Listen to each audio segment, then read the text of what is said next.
اقرأ باسم ربك الذي خلق خلق الإنسان من علق اقرأ وربك الأكرم الذي علم بالقلم علم الإنسان ما لم يعلم.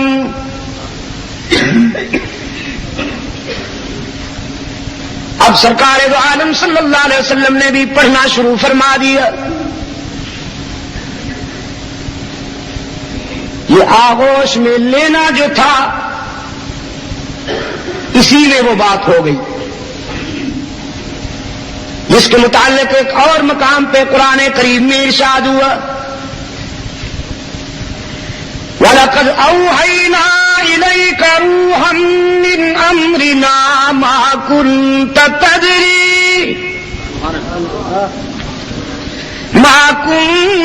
تَدْرِي مَا الْكِتَابُ وَلَا الْإِيمَانُ وَلَكِنْ جَعَلْنَاهُ نُورًا نَهْدِي بِهِ مَن نَّشَاءُ مِنْ عِبَادِنَا وَإِنَّكَ لَتَهْدِي إِلَى صِرَاطٍ مُسْتَقِيمٍ.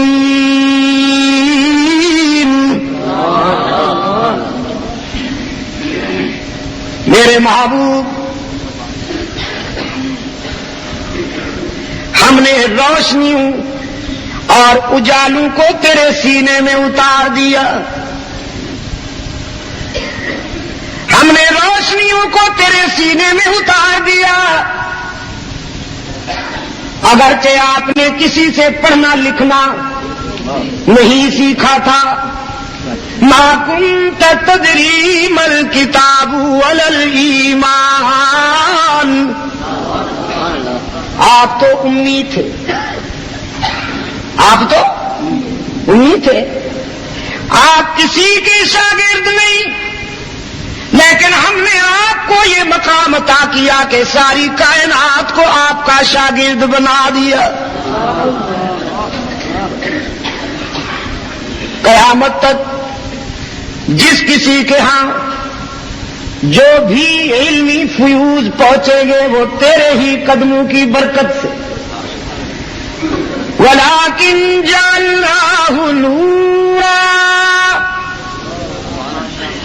آپ تو کسی کے شاگرد نہیں تھے، لیکن ہم نے قرآن کو نور بنا کر تیرے سینے میں اتار دیا.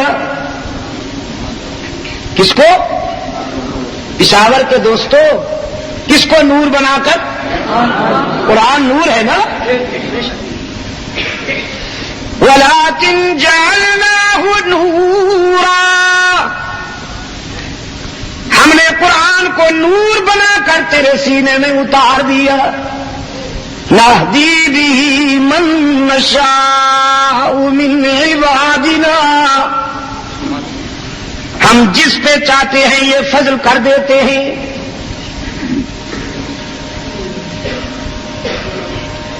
قرآن کریم میں متعدد مقامات پر حق تعالی نے آیات بینات کو روشنی سے تعبیر کیا، نور سے تعبیر کیا. لَقَدْ جَاءَكُم مِّنَ اللَّهِ نُورٌ وَكِتَابٌ مُّبِينٌ وَلَكِنْ جَعَلْنَاهُ نُورًا. اسی کی تعبیر ہے. لَقَدْ جَاءَكُم مِّنَ اللَّهِ نُورٌ وَكِتَابٌ مُّبِينٌ.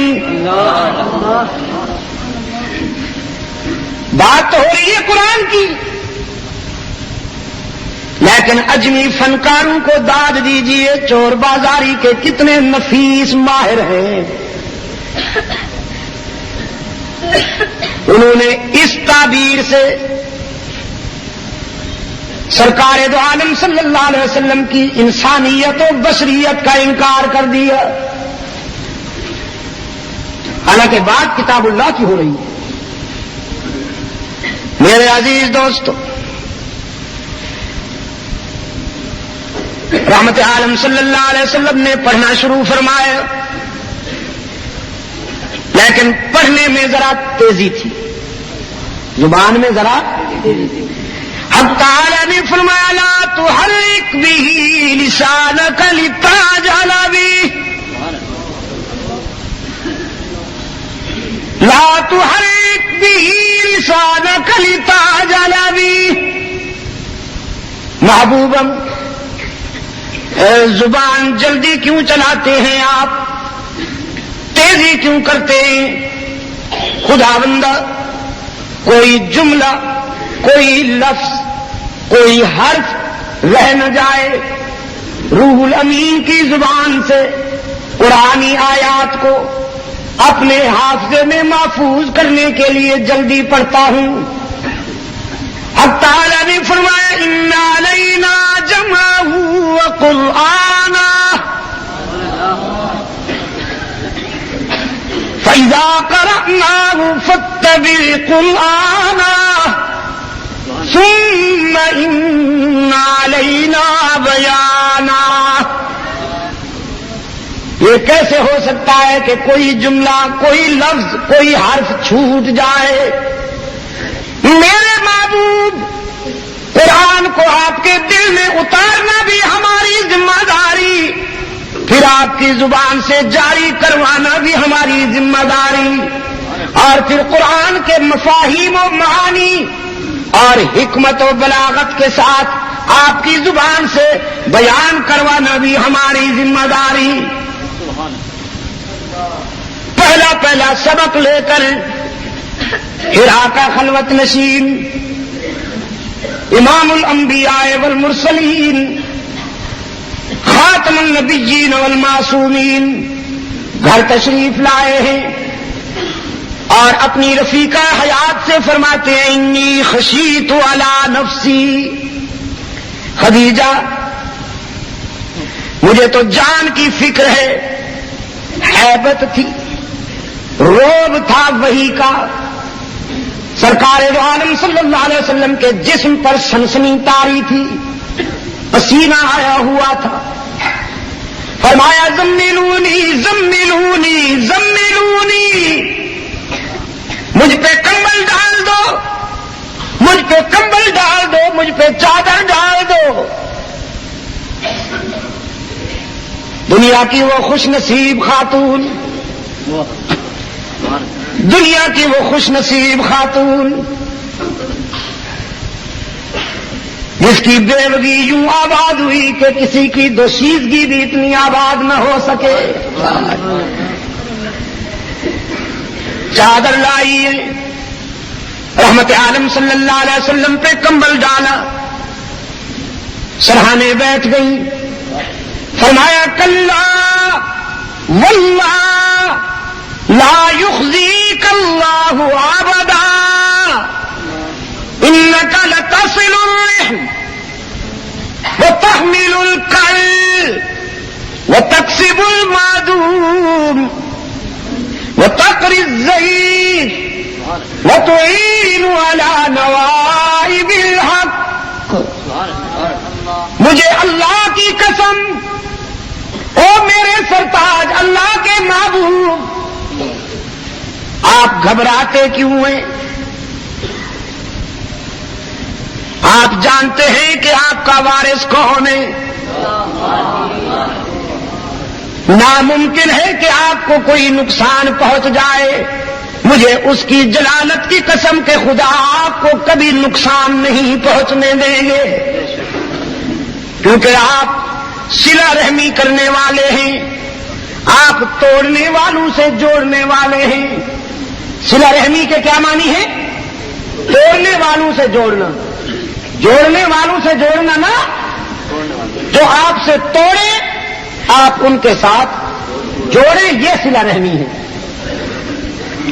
آپ توڑنے والوں سے جوڑنے والے ہیں، آپ لوگوں کے دکھوں میں ساتھ دینے والے ہیں، لوگوں کی گمشدہ چیزیں ان تک پہنچانے والے ہیں، آپ مہمان نواز ہیں اور حق و صداقت کا پرچم بلند کرنے والے ہیں، تو ایسے اخلاق والے کبھی نقصان نہیں اٹھایا کرتے۔ رحمت عالم صلی اللہ علیہ وسلم فرمایا کرتے تھے، خدیجہ کے یہ جملے اس دکھوں کے زمانہ میں خدیجہ کے یہ جملے میری ڈھارس بندھاتے تھے، میری حوصلہ افزائی کرتے تھے۔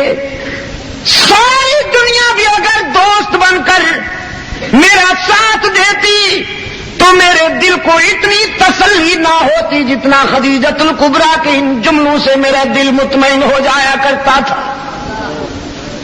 تسلی ہو جایا کرتی تھی، ڈھارس بندھ جاتی تھی۔ سب سے پہلے رسول اللہ صلی اللہ علیہ وسلم کی زبان سے وحی کی آواز سننے والی بھی ایک عورت، صرف سنا نہیں اپنایا بھی، اسے ایکسپٹ کیا۔ رسول کے موقف پر سب سے پہلے ایمان لانے والی بھی ایک عورت، اور پھر رسول اللہ کی آن پر سب سے پہلے جان دینے والی بھی ایک عورت، سب سے پہلی شہید، شارع شہادت کا سنگ بنیاد حضرت سمیہ رضی اللہ تعالی عنہا، جنہیں دنیا کفر کے آدم خوروں نے پکڑ کر رسیوں سے جکڑ دیا اور دونوں پاؤں دو جانوروں کے ساتھ باندھ دیے، اور پھر دنیا کفر کا آدم خور لیڈر ابو جہل حضرت سمیہ کی آنکھوں میں آنکھیں ڈال کے کہتا ہے، اب بتاؤ جان بچاؤ گی یا ایمان؟ سمیہ کہتی ہے، ابو جان یہ جان تو آنی جانی ہے، اسے کون بے وقوف بچاتا پھرے؟ صرف ایک جان ہے، اگر مجھے خدا قیامت تک زندگیاں دیتا جائے تو میں ہر زندگی رحمت للعالمین کے موقف پر قربان کر دوں۔